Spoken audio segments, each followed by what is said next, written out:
மூர்த்திகள்ல ஒருவர் தான் கடவுளான சிவன். அவரு தங்கியிருக்கிற இடம்தான் கைலாசம். பகவான் சிவன் எப்பவுமே தவம் தான் செஞ்சுக்கிட்டு இருப்பாரு. பர்வதத்தின் ராஜா ஹிமவந்தோட ராஜ்யம் கைலாசத்துக்கு பக்கத்துல தான் இருந்துச்சு. பர்வத ராஜாவோட திருமணம் ஸ்வர்கத்தோட அப்சரஸ் மீனகா கூட நடந்துச்சு. அவங்களுடைய பொண்ணுதான் தேவி பார்வதி. அந்த பேரு அவங்களுக்கு எதுக்காக வச்சாங்க அப்படின்னா, அவங்க பர்வத ராஜாவோட பொண்ணு. பார்வதி ஒவ்வொரு விஷயத்திலயும் ரொம்ப புத்திசாலியா இருந்தாங்க. அப்படின்னா வெரி டேலண்டட் கேர்ள். ஆனா சின்ன வயசுல இருந்து அவங்களுடைய ஆசை என்னன்னா, அவங்களுடைய கல்யாணம் சிவன் கூட தான் நடக்கணும் அப்படின்னு. ஒரு நாள் நாரத முனிவர் இமாலயத்துல இருக்கிற ராஜ்யத்துக்கு வந்தாரு. அங்க வந்து அவர் இப்படி சொன்னாரு, ஐயா மகாத்மா, பார்வதி எப்பவும் இதுதான் விரும்புறாங்க. அவங்களுடைய திருமணம் கடவுள் சிவன் கூட நடக்கணும் அப்படின்னு.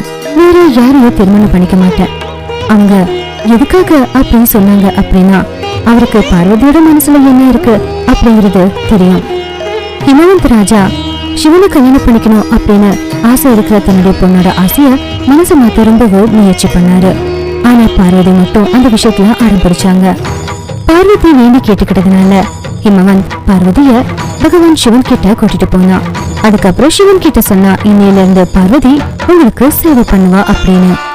அப்படி சொல்லி அன்னையில இருந்து தேவி பார்வதி சிவனுக்கு அவங்களால முடிஞ்ச சேவைகளை செஞ்சுக்கிட்டு இருந்தாங்க. அதுக்கப்புறம் அவரை சந்தோஷப்படுத்துறதுக்காக பூஜையும் பண்ண ஆரம்பிச்சாங்க. அந்த நேரத்துல அங்க தாடகாசுரா அப்படிங்கிற ஒரு அசுரன் வாழ்ந்துகிட்டு இருந்தான். அவன் எப்படிப்பட்ட வரத்தை வாங்கியிருந்தான் அப்படின்னா, கடவுள் சிவனுக்கு பிறக்கிற பிள்ளையால மட்டும்தான் எனக்கு சாவு வரணும் அப்படின்னு. அதனால இப்போ சிவன் கல்யாணம் பண்ணிக்கிறது கட்டாயம் ஆயிடுச்சு. அதனால அந்த ராட்சச கிட்ட இருந்து விடுதலை கிடைக்கிறதுக்காக கடவுள் பிரம்மா இந்த எல்லா விஷயத்தையும் தெரிஞ்சுக்கிட்டு காதல் அதிபதியான மன்மதனை வர சொன்னாரு.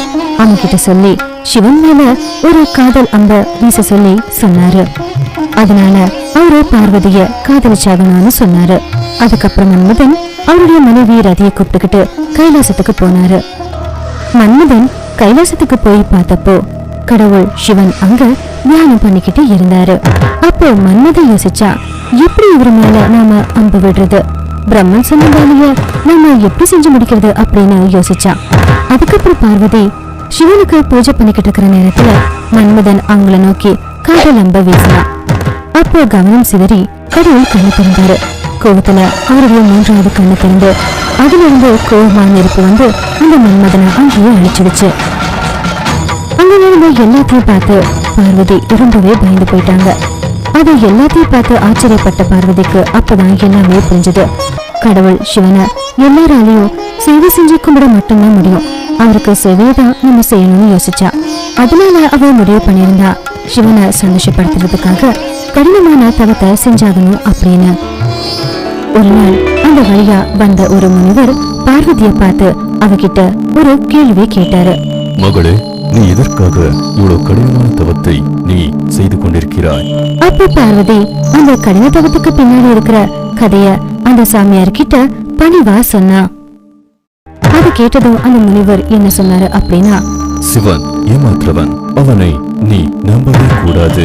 அவனை நம்பினால் எந்த பிரயோஜனமும் இல்லை. அவனை நம்பினா நீ ஏமாந்ததா போவ அப்படின்னு சொன்னாரு. அப்படி பார்வதி சிவனை வரைக்க எவ்வளவோ முயற்சி பண்ணாரு. ஆனா அவருடைய அந்த ஐடியா எல்லாமே அப்போ வீணா போயிடுச்சு. பார்வதிக்கு அந்த முனிவர் பகவான் சிவனை பத்தி சொன்னதை கேட்டு ரொம்பவே கோபம் வந்துச்சு. அதுக்கப்புறம் அந்த முனிவர் பார்வதி முன்னாடி அவருடைய உண்மையான உருவத்துல வந்து நின்னாரு. ஆனா அந்த முனிவர் வேற யாரும் இல்ல, கடவுள் சிவன் தான். அவரு பார்வதியை பரீட்சை பண்றதுக்காக வந்திருந்தாரு. பார்வதி சிவனை பார்த்ததும் அவரு போட்ட அந்த முனிவர் வேஷம் பார்வதிக்கு ரொம்பவே பிடிச்சு போச்சு. கடவுள் சிவன் பார்வதிய கல்யாணம் பண்ணிக்கிறதுக்கு சரி அப்படின்னு சொன்னாரு.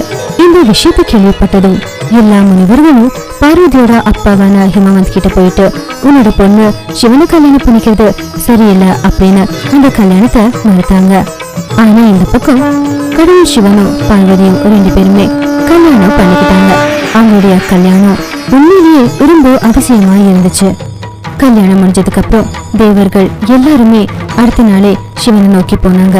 அதுக்கப்புறம் அவர்கிட்ட சொன்னாங்க, மன்மதனுக்கு உயிர் தானம் பண்ணணும். அவன் பிரம்மன் சொன்ன கட்டளை மட்டும்தான் அவன் வேலையாக செய்திருக்கான். அப்போ கடவுள் சிவன் காதல் கடவுளான மன்மதனை உயிரோட கொண்டு வந்தாரு. சில காலத்துக்கு அப்புறம் கடவுள் சிவனுக்கும் பார்வதிக்கும் ஒரு புள்ள பிறந்தான். அவரு வேற யாரும் இல்ல, நம்மளுடைய முருகன் தான். ஆறுமுகம் இருக்கிறதுனால அவரை சண்முகன்னு சொல்லுவாங்க. ஆறுமுகம் அப்படின்னு கூப்பிடுவாங்க. பசங்களா, நம்ம ஆசையா பாப்போம் இல்லையா நம்மளுடைய பிள்ளையார். படிப்பு அறிவுக்கான கடவுள் அவர்தான். அவரும் நம்ம சிவனுடைய பிள்ளைதான். முருகர் எல்லா தேவர்களுக்கும் தொந்தரவு கொடுத்த அந்த தாரகாசுரன் அவனை பலி வாங்கினாரு. அதுதான் அசுரவதம். இந்தியாவுல ஆந்திர பிரதேசத்துல ஸ்ரீசைலம், ராட்சாராமம், ஸ்ரீகாளஹஸ்தி, வேமுலவாடா இப்படி அழகான சிவன் கோயில் இருக்கு.